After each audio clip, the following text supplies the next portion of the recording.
ఓం శ్రీ గురుభ్యో నమః. ఓం శ్రీ మాత్రే నమః. ఏప్రిల్ 21వ తారీఖు నుంచి 30వ తారీఖు వరకు కూడా ద్వాదశ రాశుల యొక్క ఫలితాలు ఏ విధంగా ఉన్నాయో ఒకసారి తెలుసుకోవాలి. తెలుసుకునే ముందు ప్రధానంగా మనం ఒక రాశి ఫలితాలు చెప్పేటప్పుడు ఇవన్నీ కూడా గోచారరీత్యా చెప్పబడే ఫలితాలు అనేది అందరూ కూడా ప్రేక్షకులందరూ కూడా గమనించాలి. జన్మ జాతకం వేరు, గోచారం వేరు. ఈ గోచార ఫలితాల్లో ప్రధానంగా మనకి ఏ రాసుల్లో ఏ గ్రహాలు సంచరిస్తున్నాయో ముందుగా తెలుసుకుందాం. కుజుడు, శని, బుధుడు మీనరాశిలో సంచారం చేయటం, మేషరాశిలో రవి, వృషభ రాశిలో శుక్రుడు యొక్క సంచారం, మిథున రాశిలో గురువు, అలానే ఇక్కడ రాహుకేతువులు, రాహు కుంభరాశిలోను, కేతు సింహరాశిలోను సంచారం జరుగుతుంది. ఈ గ్రహాల యొక్క కలయికలు ఏ విధంగా ఉండబోతున్నాయి, ఈ 10 రోజుల పాటు ఎలాంటి నిర్ణయాలు తీసుకోవాలి, ఉద్యోగము, వ్యాపారము, ఆరోగ్యము, వివాహము, రియల్ ఎస్టేటు, ఇళ్ళు, కన్స్ట్రక్షన్ ప్రధానంగా ఇలాంటివన్నీ కూడా ఉంటాయి.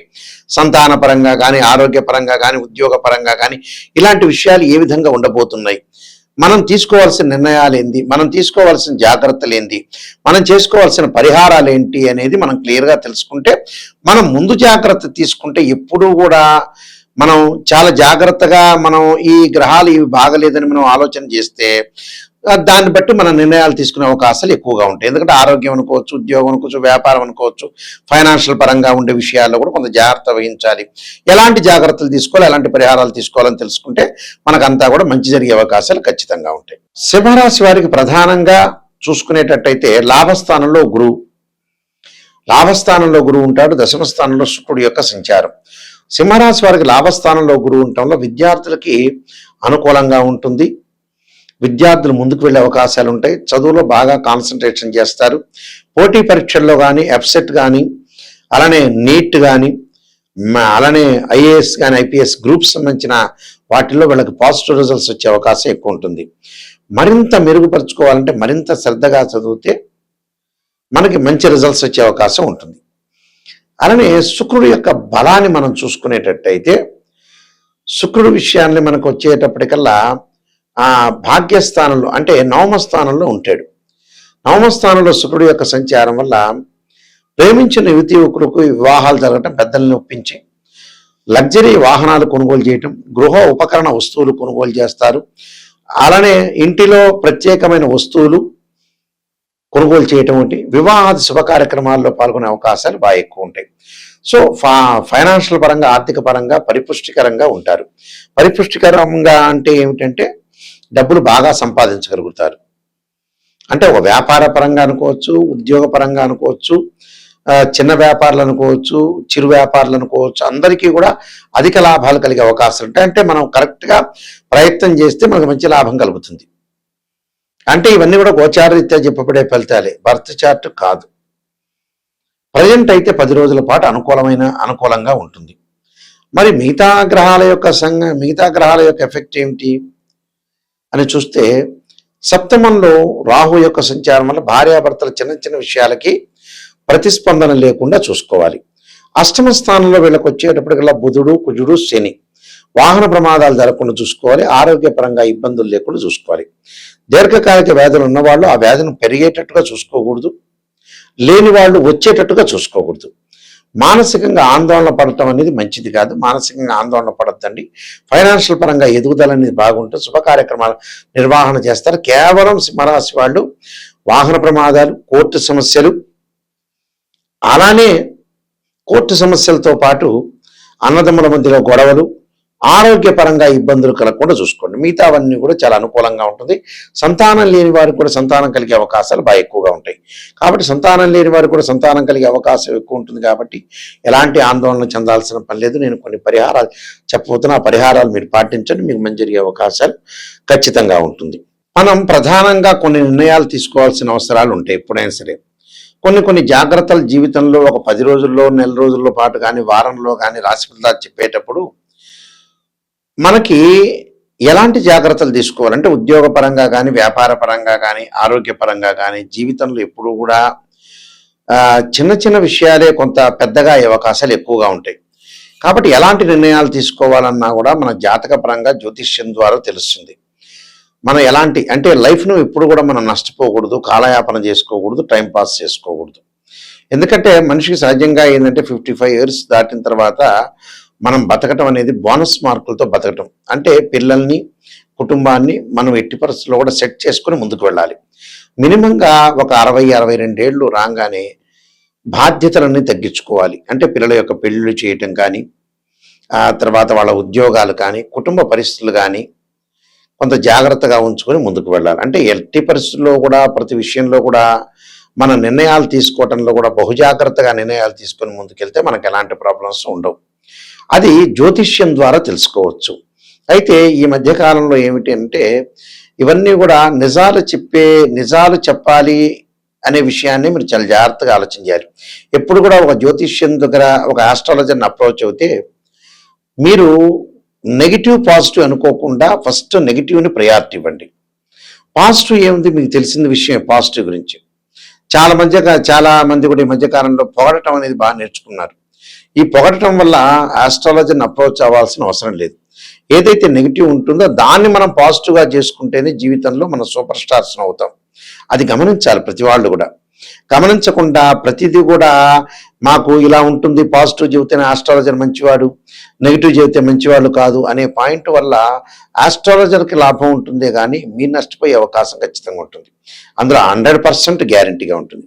కాబట్టి నెగిటివ్ని తెలుసుకుంటే ఆ నెగిటివ్ని పాజిటివ్ చేసుకోవటం ఎలాగా, దానికి రెమెడీసా, పరిహారమా, ఎలాంటి నిర్ణయాలు తీసుకోవాలి, ఉద్యోగం, వ్యాపార రంగాల్లో కానీ, ఆర్థిక పరంగా ఉండే సమస్యల్లో కానీ ప్రతి విషయంలో కూడా ఖచ్చితమైన నిర్ణయం తీసుకొని ముందుకెళ్తేనే మీకు మంచి జరిగే అవకాశాలు ఎక్కువగా ఉంటాయి. ఎందుకంటే ఖచ్చితమైన నిర్ణయం తీసుకోలేదనుకోండి చాలా ఇబ్బందులు కలిగే సూచనలు బాగా ఎక్కువగా ఉంటాయి. కాబట్టి ఇలాంటి ఇబ్బందులు మీరు అధిగమించాలంటే ఆస్ట్రాలజీ పరంగా కరెక్ట్గా విషయాలనేవి తెలుసుకోవాలి. తెలుసుకుంటేనే లైఫ్ అనేది మనకి ముందుకు వెళ్ళే అవకాశం ఎక్కువ ఉంటుంది. ఇవన్నీ కూడా గోచారరీత్యా చెప్పే ఫలితాలు. గోచారం ఎప్పుడు కూడా 20% ఉంటుంది. అంటే ఈ 10 రోజుల్లో తీసుకున్న నిర్ణయాలు. బర్త్ చార్ట్ అంటే ఏంటంటే లైఫ్ లాంగ్గా ఉండే ప్రొటెక్షన్ అని అర్థం. దానికి డివిజనబుల్ చార్ట్స్ 16 లగ్న కుండలు మ్యాథమెటికల్ క్యాలిక్యులేషన్స్ వేసి మన లగ్న కుండలు చూసుకోవాలి. చూసుకుంటే ఏంటంటే మనకు విషయాన్ని తెలిసిపోతుంది. మనం ఎలాంటి నిర్ణయాలు తీసుకోవాలి, ఎలాంటి నిర్ణయాలు తీసుకొని మనం ముందుకు వెళ్ళాలి, ఎలాంటి ఫలితాలు జరగబోతున్నాయి, మనం ఎలాగ ఉండాలి, ఒక క్యారెక్టర్ కానీ, ఉద్యోగం కానీ, వ్యాపారం కానీ ఇలాంటివన్నీ కూడా తెలిసేది ఏంటంటే డివిజనబుల్ చార్ట్స్. అంటే వివాహం కాలేదంటే రాశిచక్రము, నవాంశము, భావచక్రం, దశలు, అంతర్దశలు. అలానే వృత్తిపరంగా రాశిచక్రము, దశమాంశము, భావచక్రము, దశలు, అంతర్దశలు. సంతానం కలగాలంటే సప్తమాంశ చక్రాన్ని చూడాలి. అందువల్ల ఈ చక్రాలన్నీ కూడా డివిజనబుల్ చార్ట్స్ ఏదైతే మ్యాథమెటికల్ క్యాలిక్యులేషన్స్ వేసి చూస్తేనే మనకు పర్ఫెక్ట్గా తెలుస్తుంది. ఏది పడితే అది చేసుకున్నా, ఏది పడితే అది చెప్పించుకోవటం, ఏది పడితే అది తెలుసుకోవటం. ఎందుకంటే చాలామంది కూడా మా దానిలో కూడా ఆర్ఎంపీ డాక్టర్లు, ఎంబీబీఎస్ డాక్టర్లు, ఎంఎస్ డాక్టర్ లాగా ఉన్నారు. అందువల్ల నిజాన్ని తెలుసుకోండి. నిజాన్ని తెలుసుకుంటేనే మనం పర్ఫెక్ట్ అవుతుంది. నిజాన్ని తెలుసుకోవాలంటే ఖచ్చితంగా నెగిటివ్ని తెలుసుకోవాలి. నెగిటివ్ తెలుసుకుంటే దాన్ని పాజిటివ్గా చేసుకుంటే మనకి మంచి జరిగే అవకాశాలు ఖచ్చితంగా ఉంటాయి. కాబట్టి లేట్ చేసుకోకుండా జీవితంలో ఉన్నది ఏదైతే ఉంటుందో చాలా జాగ్రత్తగా ముందుకు వెళ్తే మనకు మంచి జరిగే అవకాశాలు ఎక్కువగా ఉంటాయి. అలానే నా వెబ్సైట్ www.nayakanti.com, www.nayakanti.in చూడొచ్చు. నేను 15-20 బుక్స్ రాశాను. దాదాపుగా 15 పుస్తకాలు తెలుగులో రాశాను, ఇంగ్లీష్లో 2-3 బుక్స్ రాశాను. టోటల్గా 18 బుక్స్ రాశాను.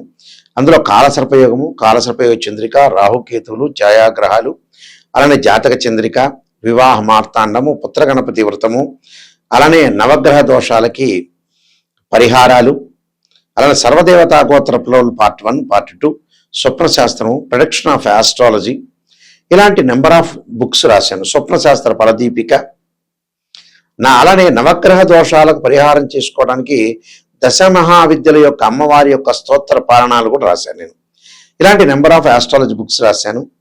అందువల్ల మీరు తెలుసుకోవాలి, నిజాన్ని తెలుసుకోవాలి. నిజాన్ని తెలుసుకుంటేనే జీవితం బాగుపడుతుంది. ఎవరైనా సరే నా దగ్గరికి వచ్చేవాళ్ళు రియలిస్టిక్గా నిజాన్ని తెలుసుకునేవాళ్ళు, జాతకం అనేది గురువు గారు, నాయకంటి గారు నాకు పర్ఫెక్ట్గా కావాలి, నిజాన్ని నేను తెలుసుకోవాలి, నేను బాగుపడాలి మీ ద్వారా అనుకునే వ్యక్తులు మాత్రమే ఫోన్ చేయండి. దానివల్ల నాకు కూడా ఒక సంతృప్తి కలుగుతుంది. అయ్యో నేను ఇలా బాగు చేశాను ఒక వ్యక్తిని. ఎందుకంటే ఒక వ్యక్తిని మనం బాగు చేస్తే కూడా మాలాంటి వాళ్ళకి చాలా సంతృప్తి కలిగే అవకాశాలు ఖచ్చితంగా ఉంటాయి. కాబట్టి ఒక వ్యక్తిని బాగు చేయటం అనేది చాలా ఇంపార్టెంట్. అందువల్ల కొన్ని పరిహారాలు ఉంటాయి.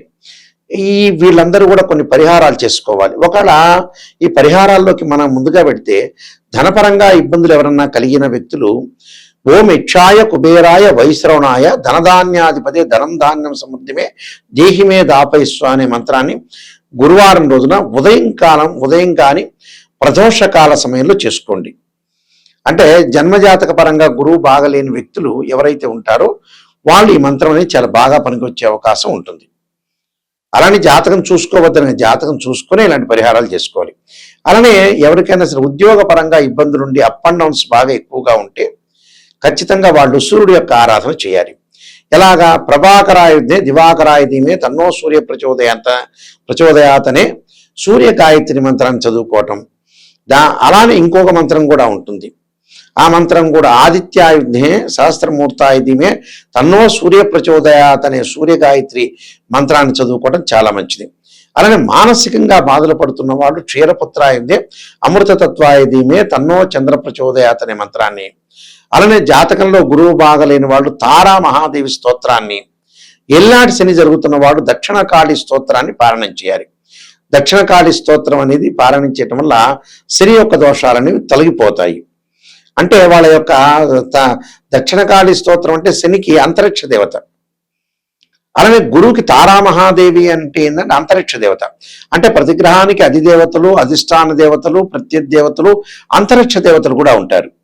అంటే మన జాతకంలో ఏది చెయ్యాలో దాన్ని అదే చెయ్యాలి.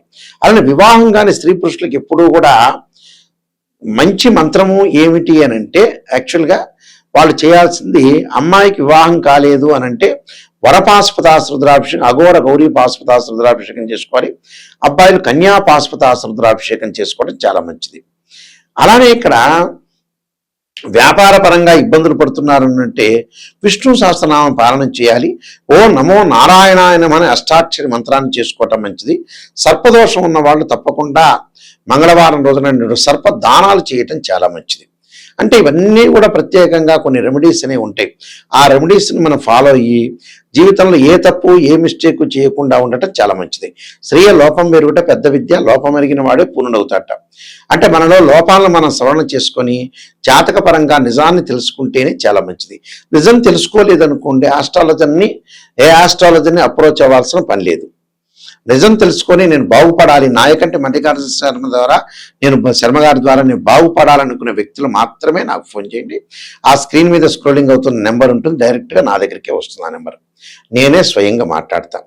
మీ అందరికీ కూడా మంచి జరగని ఆశిస్తూ శ్రీ పరమేశ్వరుడి యొక్క శ్రీ పరమేశ్వరి కరుణాకటాక్షం ఉండాలని ఆశిస్తూ సర్వే జనా సుఖినో భవంతు.